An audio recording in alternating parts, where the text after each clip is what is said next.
The NBA All-Star break has now begun. There are no games today. Thank goodness we get a little break. It's easier to follow when there's not games happening. And if the NBA playoffs started today, here's how things would shake out. In the Western Conference, you would have the LA Lakers with the number 1 seed. They're 41-12. The Denver Nuggets would be the number 2 seed. They're 38-17. The number 3 seed would be the LA Clippers. They're 37-18. The number 4 seed would be the Utah Jazz. They're 36-18. The Houston Rockets would be the number 5 seed. They're 34-20. The Oklahoma City Thunder would be the number 6 seed. They are 33-22. The Dallas Mavericks would be the number 7 seed. They're 33-22 as well.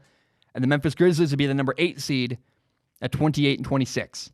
Now in the Eastern Conference, you would have the number 1 seed as the Milwaukee Bucks. They're 46-8. They have the best record in the NBA. Number 2, you have the Toronto Raptors. They're 40-15. Number 3, you have the Boston Celtics. They are 38-16. Number 4, you have the Miami Heat. They are 35-19. Number 5, you have the Philadelphia 76ers. They're 34-21. Number 6, you have the Indiana Pacers. They're 32-23. Number 7, you have the Brooklyn Nets. They're 25-28. And then the number 8 seed in the Eastern Conference would be the Orlando Magic. They're 24-31.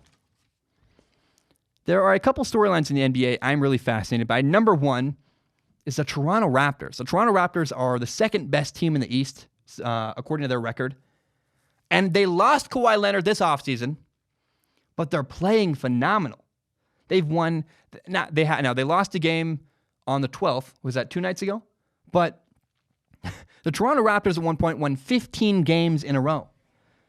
They started their winning streak on January 15th in Oklahoma City, and they didn't lose again until February 12th. They lost on January 12th.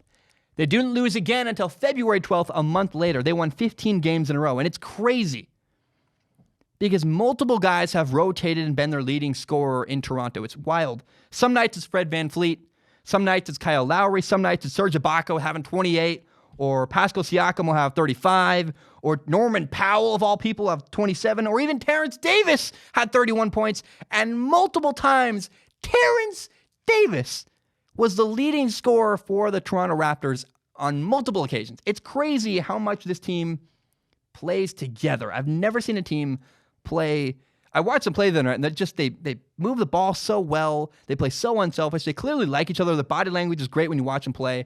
Man, the Raptors have a special thing going. I cannot believe Terrence Davis has been their leading scorer, not once as a fluke, like multiple times Terrence Davis has been the leading scorer for the Toronto Raptors this season off the bench. So the Raptors' success is really cool, and I'm just curious, man. I'm curious if they can keep it up. Can they keep playing so well together? They're well coached. They play hard together. I don't think they have a chance to win the championship, but the fact that they lost Kawhi Leonard and they're still winning and they're still playing at a high level, they won 15 games in a row. They didn't lose for a month. I am just fascinated and kind of fired up when I talk about the Toronto Raptors. I go, wow, it's really cool. Now, Damian Lillard and the Portland Trailblazers are really interesting. The Blazers are 9th in the West. They've been hanging around the playoff hunt for a while. And they're right there. I mean, they're right there. They're the number 9 seed right now in the Western Conference. They are so close to getting themselves into a playoff seed. And Damian Lillard is playing out of his mind right now. Damian Lillard is playing phenomenal. He's shooting threes like crazy. But the question is, can he continue to play at that high level? Is Damian Lillard having a really good stretch, or is Damian Lillard now a different basketball player, and this is the new norm for Damian Lillard? Here's the biggest problem.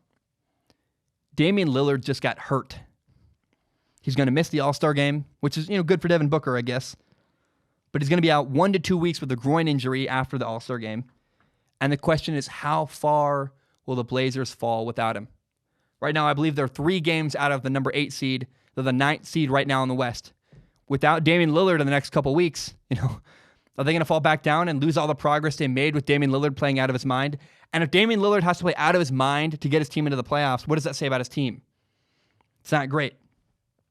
So can the Blazers stay in the playoff hunt till he returns? And the bigger question is, will Damian Lillard still be able to play at a high level when he comes back from his injury? Was that the new norm? Was Damian Lillard shooting threes out of his mind? Was that the new norm for Damian Lillard? Or is he going to fall back to earth and back down to the norm when he gets back from his injury? That's what I can't wait to see. I'm very curious to watch the Blazers moving forward in the next couple weeks and the next couple months. Now, the 76ers have won 3 in a row. Not that big a deal, but interesting to me because right before the All-Star break, the Philadelphia 76ers made a change. They played the Clippers, they beat the Clippers, and they took Al Horford out of their starting lineup. Very interesting to me.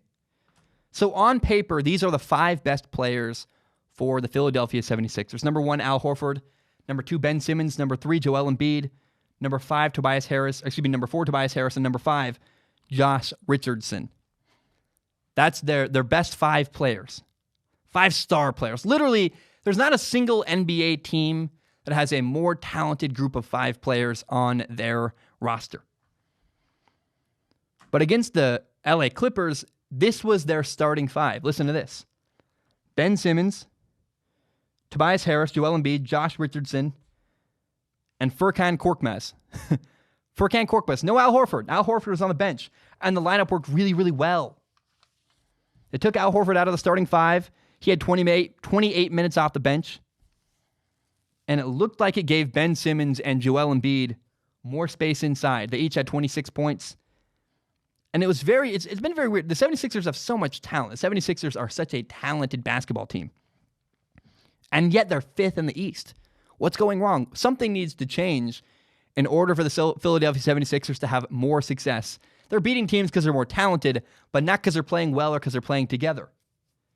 Maybe this wacky move of taking Al Horford out of the starting 5, taking him out of the rotation, giving Joel Embiid and Ben Simmons more space in the key, maybe that's the change that needs to happen. That maybe moving forward, that's going to be the necessary change to leapfrog the 76ers into having more success and playing better together.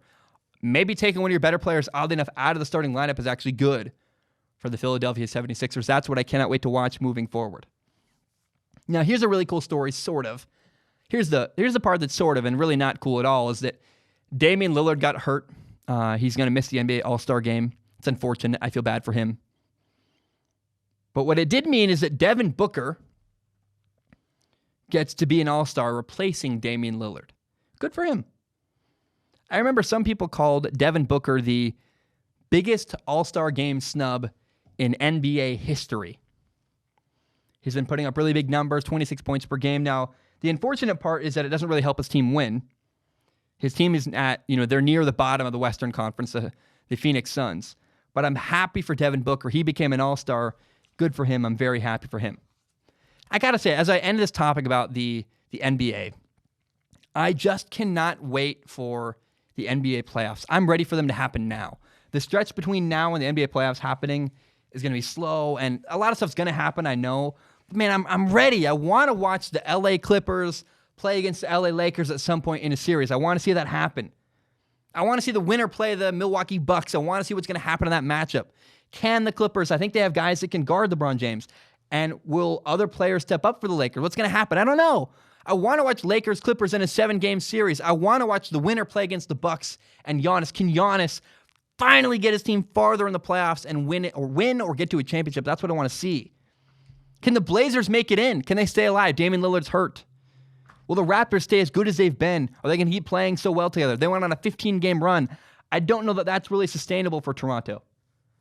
Can the 76ers' new lineup, will that change, elevate them and make them even better beyond just the 5th seed? Because they're more talented than the 5th seed, but they don't play together very well. It's been ugly this year. There is so much to look forward to moving forward in the NBA, but man, I'm telling you, we could fast forward to the playoffs now. I'm so ready to watch LeBron and hopefully Kawhi go head-to-head in the Western Conference Finals.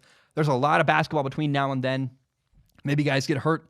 Maybe the Lakers and Clippers might not even, you never know. Maybe they won't even make the playoffs. I don't know how that's possible. You never know what's going to happen. But man, I am so excited to watch what's going to unfold in the next couple months in the NBA. It's going to be so much fun. And the playoffs, baby. Gah! The NBA playoffs are going to be special this year. I'm telling you, there's no Warriors this year. The Warriors are out. And ratings are down, which is weird. For me, I've never been more interested in the NBA than this year. I'm like sucked in. I'm like so excited about it. But ratings are down. I guess football's been great. The XFL's on or something. I guess it's an election year, which makes sense. But man, I don't know. I'm so invested in the NBA right now. It's so phenomenal.